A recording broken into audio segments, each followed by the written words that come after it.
I'm Alan Watt, and I've been following politics and geopolitics for a good part of my life. I didn't start off deliberately going out to find out everything that was possibly going on. In fact, I had no idea, to be honest with you, how vast the scale of an agenda, political agenda, is when you're bringing in a global society. Wars have many different purposes. Economics is only simply one big part of it, but cultural change and the building of empire through the defeated nations joining in leagues. Every country was basically signing the same laws, and had been in my whole life, at the same time that affected their societies. Laws were introduced and bills were introduced unbeknownst to the people in those countries that it was being introduced in their neighboring countries or even across the water somewhere at the same time. I realized there was already a governmental control, obviously, that coordinated all of this, and it led me into the United Nations. For every single department of government you have on a federal, local, county, state, provincial level, the United Nations had an equivalent department to deal with everything. It was already set up, in fact, to be global government. H.G. Wells said at the League of Nations, which was the embryo for the United Nations, he said, this is the nucleus of the world governments, when eventually all laws will come from there, be passed and signed into law by treaty of all the member countries. Eventually, we won't even have to go through the farce, and that's what it is, of voting in parties or candidates, because in the latter part of the 20th century and now into the 21st century, we're being trained, rather obviously, to simply accept rule by experts, rule by scientists, rule by professionals, and that's what they mean when they call governance. That's the term used.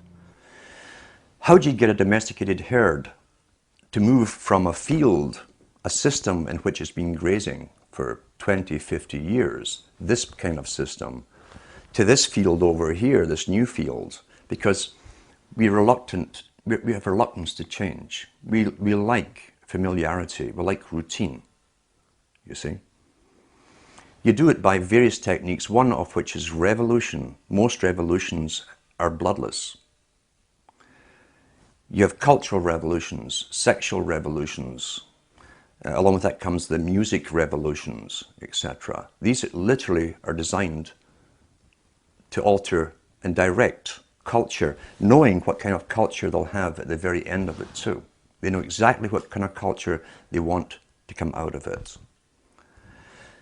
You also can do it through crisis creation. Crisis after crisis has been hit on the people of the world since 9/11 happened. And we must understand that the techniques that are used abroad are also used at home in warfare.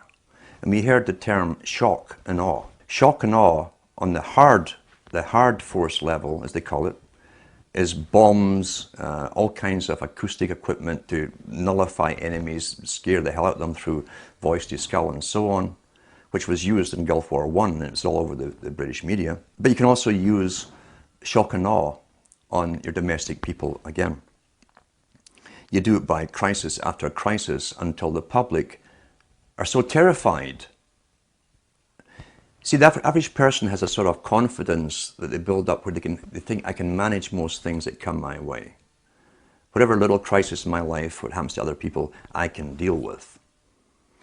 When all those around you are getting scared at the same time as you because they're losing their jobs, they've been threatened with pandemics, terrorists everywhere, terrifying people to even get on subways, and so on. And all those around you, as I say, are also in the same boats. You tend to be more easily directed by the powers that be that come out and speak with authority and confidence over you.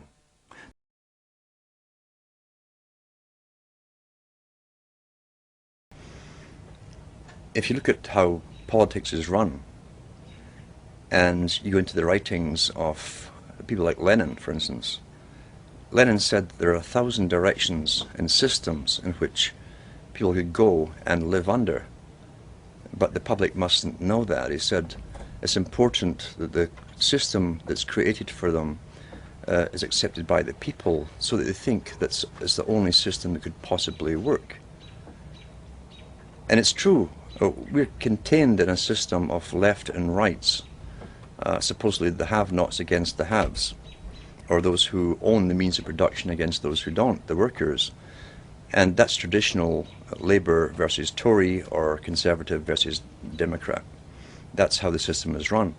It keeps the public contained within a system of thinking that it must be one or the other, or a middle road in between, which they push. It never occurs to the general public that society has lived in the past under many different types of systems, and as Lenin said, it's important that the public don't know that the system they're born into was designed for them, and that it could be any different. They must think it's the only natural one that could have evolved in their lifetime. Therefore, you're contained within a restriction of parties. You vote in one party when you're sick of the last one, not because you want the new one in.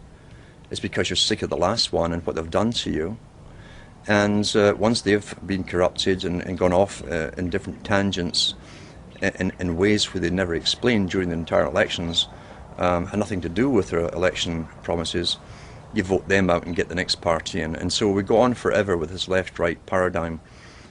Always think it's like a tennis match, really, with the public in the middle. We're the ball, and we just simply go back and forth between left and right, left and right, left and right. Meanwhile, we're being shepherded all along in one direction, because politics is a tool of the elites to manage the public. That's all democracy, in fact, really is, a tool of the elite to contain the public, manage them, and guide them along a predetermined path that's outside of any kind of democracy. But if you take Bush, what he was sent in to do was to wait, and I believe this truly, he was to wait for 9/11 happening in 2001. 2001 happened, every country automatically went on board with the same agenda at the same time, which shows pre-planning. Bureaucracies in different governments do not work that fast. It takes years to get that kind of cooperation, that kind of synchronicity working together and synchronization.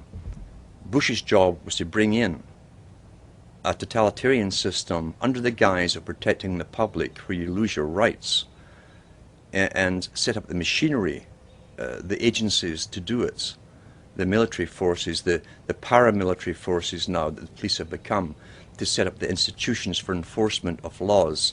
Obama comes in, takes over the institutions that are now set up, and his job is to guide you through the economic depression and use those forces against the public at the required time. That's how it works. There's a continuity as far as I'm concerned. It's not a separate regime whatsoever.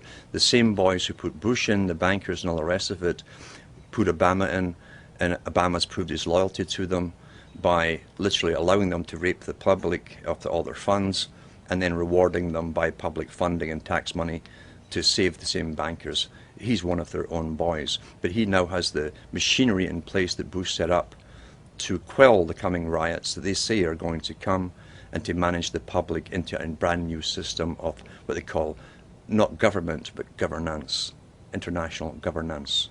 If you listen to Obama's speeches before he was elected and analyze what he actually said, he said very little. He was giving emotive speeches with no substance. He never said what he wanted to do or how he was going to do anything. It was almost like a lead up to a movie that hadn't been made yet. Emotional talk of hope, but not saying how the hope would be transformed into realities. He used the term that's been used in academia for the last few decades in the Ivy League schools and universities, of the century of change. So his slogan became, and they use slogans written for him, change is good. Any idiot should ask the simple question, wait a minute, what change are you talking about? How can you be for change if you don't know what the change is going to be? It could be for your detriment. But they got the people parroting, like George Orwell said with the sheep, you know, 4 legs good, 2 legs bad. Change is good, and the people, his followers, start to repeat it, change is good.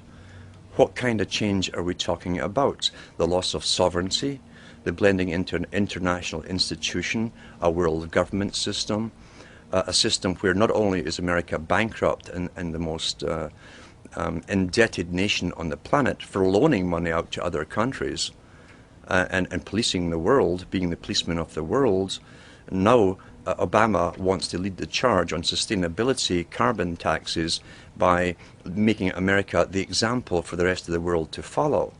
He's asking everybody to sacrifice everything they have. That's what he means by change is good. He didn't dream up this plan. He is a member of the Council on Foreign Relations. Again, that comes from the Milner Group, the Cecil Rhodes Society, the Royal Institute for International Affairs, that planned world governments using Britain based as a model for the British Empire, now become the American Empire in a sense.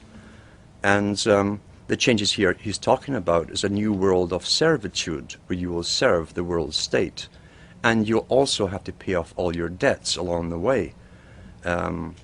Which is impossible as far as I'm concerned. You cannot ever pay the kind of debt America has incurred since World War II. It's impossible to pay back. Therefore, the changes he's talking about really is a New Deal. When you hear a New Deal mentioned by any president, and we got that from FDR, we got it from Bush, last Bush it was in, a New Deal. We're getting it from this administration. That's a legal admission from the leader of your country of a new system. A New Deal is literally a new system. The first system was the Constitution. You got an updated system with FDR as government became incredibly big and centralized. And now you've got a New Deal under the guise that change is good. Who planned the change? It wasn't the people who planned the change. Who will benefit will not be the people. It's the world of sustainability, Mr. Rockefeller, the population reduction plan. Those who will go into the future will be those who are necessary for the future's maintenance, and those who are simply obsolete, the useless eaters, will have to perish and die off. It's as simple as that. This generation today, the ones who are alive today, we are the generation that's going through the biggest changes in history, according to even Rockefeller himself, since the Industrial Revolution. It's the end of one phase of a long-term plan. And out of this comes a new world order. As they've said, Mr. Brown said, the Prime Minister of Great Britain said at the G20 meeting recently, it's a new world order. A different order from the previous one, where people technically were working for themselves, would choose their own employment and so on. The new world order is a planned system, a planned economy, a planned population. So it's up to us. It's not up to the next generation to change this. We're the only ones who can possibly do the changing. And it's either really the rights to go into an uncertain future, which is what life should really be, where we decide for ourselves where we want to go individually and collectively, or allow ourselves to be dumb animals, creatures who are guided by those who have decided they are the masters of our destiny, and allow ourselves gradually to be sterilized, killed off, used for the last part of their agenda and their wars, and then cast off. Many people will love socialism. They enjoy being guided, and they enjoy their bosses running the world for them. But it's up to those who like freedom, personal freedom, which also entails uncertainty of where we're actually going to go. These video interviews have all been exclusive, and they're going to be archived at prisonplanet.tv. Please download them, burn them to disk, and give them to everyone you know. Upload them to YouTube. This information is vital not just to our free republic, but to the future of free humanity.